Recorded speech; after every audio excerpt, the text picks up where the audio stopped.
ನೋಡಿ ಇವಾಗ front cut ಮಾಡ್ಕೊಳ್ಳೋಣ.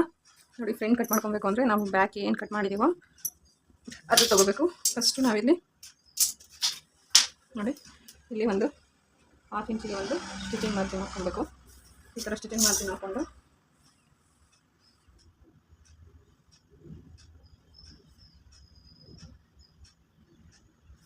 ನೋಡಿ ಈ ಥರ ಈ ಸ್ಟಿಚಿಂಗ್ ಮಾರ್ಜಿನ್ ಏನು ಹಾಕಿದ್ದೀವಿ ಅಲ್ಲಿಗೆ ಕೂತ್ಕೊಳ್ಳೋ ಥರ ಒಂದು ಮಾರ್ಕ್ ಹಾಕ್ಕೊಂಡು ಈ ಥರ ಹಾಕ್ಕೊಂಡು ಅದು ಏನಿದೆ ಆ ಥರ ಯಾವ್ದು ಕೇಸು ಮಾರ್ಕ್ ಹಾಕ್ಕೊಂಡು ನಾನೆಲ್ಲೊಂದು ಈಗ ಇಲ್ಲೊಂದು ಮಾರ್ಕ್ ಹಾಕ್ಕೊತೀನಿ. ಈ ಥರ ಮಾರ್ಕ್ ಹಾಕ್ಕೊಂಡಾದ್ಮೇಲೆ ನಾವು ಇದನ್ನು ತೆಗೆದ್ಬಿಟ್ಟು ನೋಡಿ ಇಲ್ಲೇನಿದೆ ಇದನ್ನು ನಾವು ಆಗಲೇ ಆಲ್ರೆಡಿ ಎಷ್ಟು ಇಟ್ಕೊಂಡಿದ್ವಿ, ಇದು 3 ಕಾಲು. ಈ ಥರ ಒಂದು ಲೈನ್ ಹಾಕ್ಕೊಂಡು ಇದರಲ್ಲಿ ನಾವು 6 ಇಂಚು ಇದನ್ನು ತೊಗೊಂಡಿದ್ವಿ, ಏನು ಆರ್ಮೋಲು ಮತ್ತು ಇಲ್ಲಿಂದ ನೋಡಿ 6 ಇಂಚಿಗೆ ಇಲ್ಲೊಂದು ಮಾರ್ಕ್ ಹಾಕ್ಬಿಟ್ಟು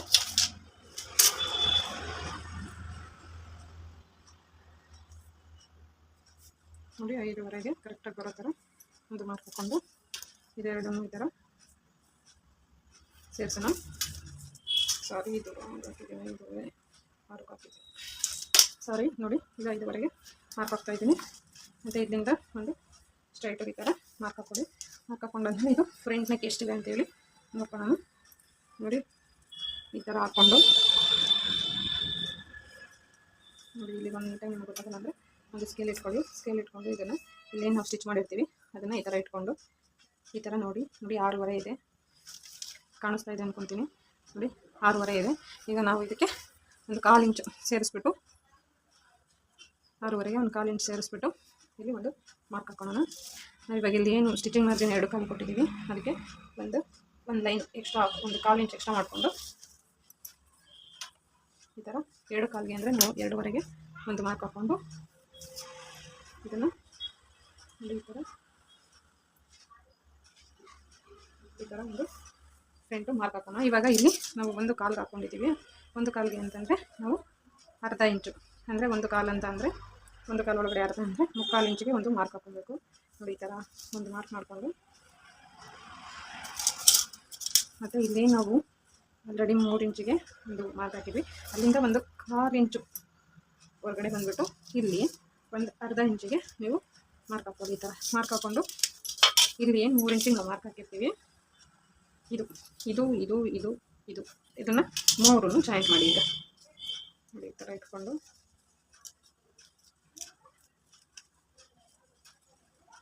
ನೋಡಿ ಇಟ್ಕೊಂಡು ಈ ಥರ ಇದು ಈ ಥರ ಒಳಗಡೆ ಇದೇನಿದೆ ಈ ಥರ ಒಳಗಡೆ ಬರೋ ಥರ ಮಾರ್ಕ್ ಮಾಡ್ಕೊಳ್ಳಿ. ಇದನ್ನು ನಾವು ಒಳಗಡೆ ಏನಕ್ಕೆ ಬರಬೇಕು ಅಂತಂದರೆ ಈ ಫ್ರಂಟಲ್ಲಿ ಇಲ್ಲಿ ಕೆಲವರು ಕುಪ್ಪೆ ಬರುತ್ತೆ ಅಂದರೆ ರಿಂಕಲ್ಸ್ ಬರುತ್ತೆ. ಇಲ್ಲಿ ಈ ರಿಂಕಲ್ಸ್ ಬರಬಾರ್ದು ಅಂತಂದರೆ ನಾವು ಜಾಸ್ತಿ ಇಲ್ಲ ಒಂದು 1/4 ಇಂಚು ಒಳಗಡೆ ಈ ಥರ ಒಳಗಡೆ ಬಂದರೆ ಸಾಕು. ನೋಡಿ ಇವಾಗ ಇದಾಯಿತು. ಈಗ ಫ್ರಂಟು ಉದ್ದ ತೊಗೊಳ್ಳೋಣ. ಉದ್ದ ಎಷ್ಟಿದೆ ಅಂತ ನೋಡಿ. ಇದನ್ನು ಇಲ್ಲಿ ಜಾಯಿಂಟ್ ಮಾಡಿರೋದ್ರಿಂದ ಇಟ್ಕೊಂಡು ಫಸ್ಟು ಇಲ್ಲೇನು ಡಾಟ್ ಪಾಯಿಂಟ್ ಇಡ್ಬಿಡ್ತೀವಿ ಆ ಡಾಟ್ ಪಾಯಿಂಟ್ನ ಈ ಥರ ಇಳ್ಕೊಂಡು ನೋಡಬೇಕು. ಮತ್ತು ಇಲ್ಲಿ ಎಷ್ಟಿದೆ ಅಂತ ನೋಡಬೇಕು. 12ವರೆ ಇದೆ. 12ವರೆ ಅಂತಂದರೆ ನಾವು 1 ಇಂಚ್ ಆ್ಯಡ್ ಮಾಡಿ 13ವರೆ ಇಟ್ಕೊಬೇಕು. ನೋಡಿ ಫ್ರಂಟ್ ಲೆಂತ್ 12ವರೆ ಇದೆ. 12ವರೆ ಅಂದರೆ ನಾವು 13ವರೆಗೆ ಒಂದು ಮಾರ್ಕ್ ಹಾಕ್ಕೊಳ್ಳೋಣ. ಈ ಥರ ಒಂದು ಮಾರ್ಕ್ ಹಾಕ್ಕೊಂಡು ಒಂದು ಲೈನ್ ಹಾಕೋಣ. ಈಗ ನೋಡಿ ಇದು ನಾವು ಇವಾಗ ಇದು ಡಾಟ್ಸು ಸೆಂಟರ್ ಡಾಟು ಮಾರ್ಕ್ ಮಾಡೋಣ. ಈಗ ಇದು ನಾವು ನೆಕ್ ಬಂದು 2 ಕಾಲು ತೊಗೊಂಡಿದ್ದೀವಿ. 2 ಕಾಲು ಏನಾಗುತ್ತೆ ನಾವು ಸ್ಟಿಚ್ ಮಾಡಿದಾಗ 2ವರೆ ಆಗುತ್ತೆ. ಹಾಗಾಗಿ ಇಲ್ಲಿ ನಮಗೆ ಇನ್ನು 3 ಇಂಚ್ ಇರುತ್ತೆ. ಈ 3 ಇಂಚನ್ನು ಅರ್ಧ ಮಾಡಿದಾಗ ಎಷ್ಟು ಬರುತ್ತೆ? 1ವರೆ ಆಗುತ್ತೆ. ಇದನ್ನು ಇದೆಷ್ಟಿದೆ ಅಂತೇಳಿ ಮೆಜರ್ ಮಾಡ್ಕೊಬೇಕು. ನೋಡಿ 4 ಇಂಚಿದೆ. ಈ 4ನ್ನ ಇಲ್ಲಿ ನಾವೇನು ಸ್ಟಿಚಿಂಗ್ ಮಾರ್ಜಿನ್ ಬಿಟ್ಟಿದ್ದೀವಿ ಅಲ್ಲಿಂದ 4 ಇಂಚಿಗೆ ಒಂದು ಮಾರ್ಕ್ ಹಾಕ್ಕೊಬೇಕು. ಇದು 40 size chest measurement size blouse ಆಗಿರೋದ್ರಿಂದ ನಾವು ಇದು ಡಾಟ್ ಪಾಯಿಂಟ್ನ ಆ ಕಡೆ 1 ಇಂಚು ಈ ಕಡೆ 1 ಇಂಚು ಮಾರ್ಕ್ ಮಾಡ್ತಾಯಿದ್ದೀನಿ. ಮತ್ತು ಮೇಲ್ ಬಂದು ಲೆಂತ್ ಬಂದು 2ವರೆಗೆ ಮಾರ್ಕ್ ಹಾಕ್ತಾಯಿದ್ದೀನಿ. ನೋಡಿ ಈ ಥರ ಒಂದು ಲೈನ್ ಹಾಕ್ಕೊಂಡು ಎರಡನ್ನೂ ಹಾಕ್ಕೊಬೇಕು. ಮತ್ತು ಇಲ್ಲಿಂದ ಇಲ್ಲಿಗೆ ನೋಡಿ ಬ್ಲೌಸ್ ತೊಗೊಂಡು ಇದು ಲೆಂತ್ ಏನಿದೆ ಅದನ್ನು ನೋಡಿ ಮಾರ್ಕ್ ಮಾಡ್ಕೊಳ್ಳೋಣ. ಸೆಂಟ್ರ್ ಡಾಟಾ ಕೊಟ್ಟಿನ ಮುಂಚೆ ಉಪ್ಪಟ್ಟಿ ಕಾಜಾಪಟ್ಟಿ ಎಷ್ಟು ಬರುತ್ತೆ ಅಂತ ನೋಡಿ. ಇಲ್ಲಿ ನಾವು ಒಂದು 1/4 ಇಂಚು ಮಾರ್ಜಿನ್ ಬಿಟ್ಬಿಟ್ಟು ಇಲ್ಲಿಂದ ಇದು ಎಷ್ಟು ಬರುತ್ತೆ ಅಷ್ಟಕ್ಕೆ ಒಂದು ನೋಡಿ ಇಲ್ಲಿಗೆ ಮಾರ್ಕ್ ಬರ್ತಾ ಇದೆ ನೋಡಿ. ಇದು ಎಲ್ಲಿಗೆ ಜಾಯಿಂಟ್ ಆಗುತ್ತೆ ಅಲ್ಲಿಂದ 1 ಇಂಚು ಕೆಳಗಡೆ ಮಾರ್ಕ್ ಹಾಕ್ಕೊಂಡು ಇಲ್ಲಿ ಏನು ನಾವು ಇದನ್ನು ಹಾಕಿದ್ದೀವಿ point dot point, first dot ಪಾಯಿಂಟ್ಗೆ ಇದನ್ನು ಈ ಥರ ಸೇರಿಸ್ಬೇಕು. ಈ 1 ಇಂಚ್ ಏನಕ್ಕೆ ಅಂತಂದರೆ ನೋಡಿ 1/2 ಇಂಚ್ ಬಂದು ಇದೇನು ನಾವು ಡಾಟ್ ಹಿಡಿದಿದ್ದೀವಿ ಈ ಡಾಟಿಗೆ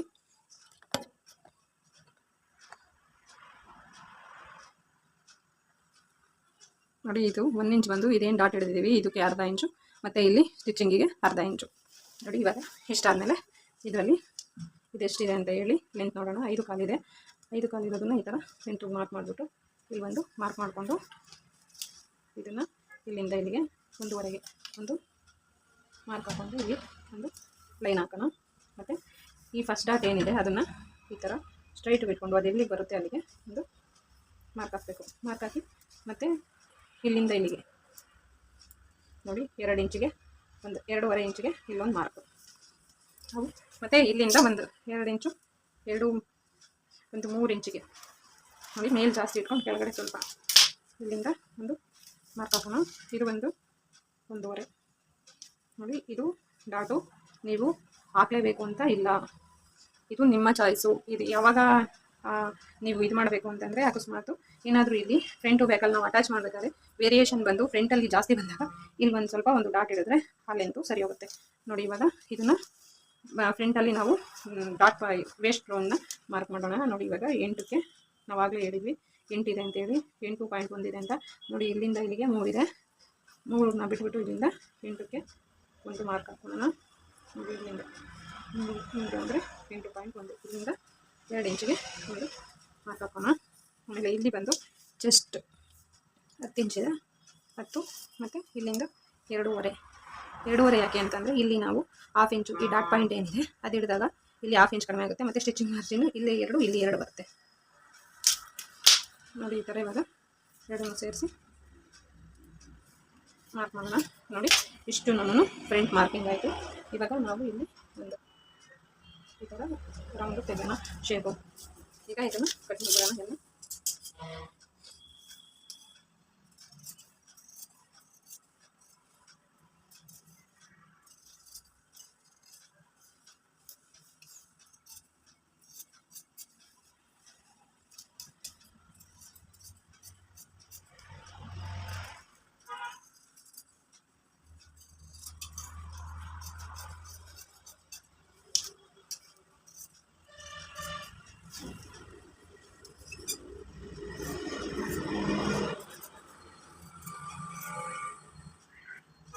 ಎಲ್ಲ ಮಾರ್ಕಿಂಗ್ ಸರಿಯಾಗಿ ಕಟ್ ಮಾಡಿ ಬಟ್ಟೆ ತಗೊಂಡ್ಬಿಡೋಣ.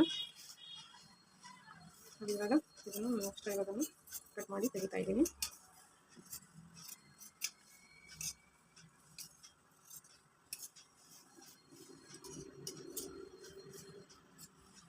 ಇವಾಗ ಇದನ್ನು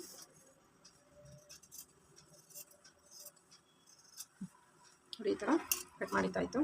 ಈಗ ಇದೇನಿದೆ ಇಲ್ಲಿ ನ್ಯಾಚ್ ಕೊಡೋಣ.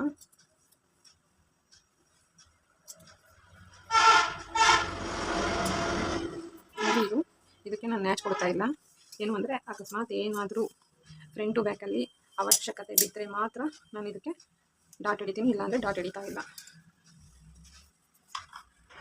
ನಾವು ಇನ್ನೊಂದು ಇವ್ರದ್ದು ಚೆಸ್ಟ್ ಸೈಜ್ ಜಾಸ್ತಿ ಇರೋದ್ರಿಂದ ಏನು ಮಾಡಿದ್ದೀವಿ ಅಂದರೆ 14 ಇಂಚು ತೊಗೊಂಡಿದ್ದೀವಿ. ಹಾಗಾಗಿ ನಾವು 1/2 ಇಂಚು ಮೇಲೆ ಕ್ರಾಸಲ್ಲಿ ತೆಗಿಬೇಕು. ನಾವು 1 ಇಂಚ್ ಏನಾದರೂ ಬಂದಿತ್ತು ಅಂತಂದರೆ ತೆಗಿಯೋ ಅವಶ್ಯಕತೆ ಇರಲಿಲ್ಲ, ಅಂದರೆ ಬ್ಯಾಕಿಗೆ 1 ಇಂಚ್ ಎಕ್ಸ್ಟ್ರಾ ಮಾಡಿ ಕಟ್ ಮಾಡೋ ಅವಶ್ಯಕತೆ ಇರಲಿಲ್ಲ. ನಾವು ಇವಾಗ 1.5 ಇಂಚು ಜಾಸ್ತಿ ಮಾಡಿರೋದ್ರಿಂದ ನಾವು ಇದನ್ನು ತೆಗಿಲೇಬೇಕಾಗುತ್ತೆ ಕಟ್ ಮಾಡಿ. ನೋಡಿ 1/2 ಇಂಚು ನಾನು ತೆಗಿತಾ ಇದ್ದೀನಿ. ನೋಡಿ ಇದು ಫ್ರಂಟ್ ಮಾರ್ಕಿಂಗ್ ಆಯಿತು.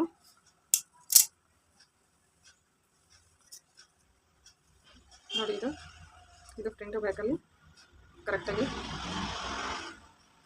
ಸ್ಟಿಚ್ ಮಾಡಬೇಕಾದ್ರೆ ನಾವು ಸ್ವಲ್ಪ ಏನು ಹೆಚ್ಚಿಗೆ ಬಂದಿದೆ ಅದನ್ನು ಸ್ಟಿಚ್ ಮಾಡಬೇಕಾದ್ರೆ ಇದನ್ನು ಕಟ್ ಮಾಡಿ ತೆಗೆದುಬಿಡ್ಬೋದು. ನೋಡಿ ಆಯಿತು. ಈಗ ಸ್ಲೀವ್ ಕಟ್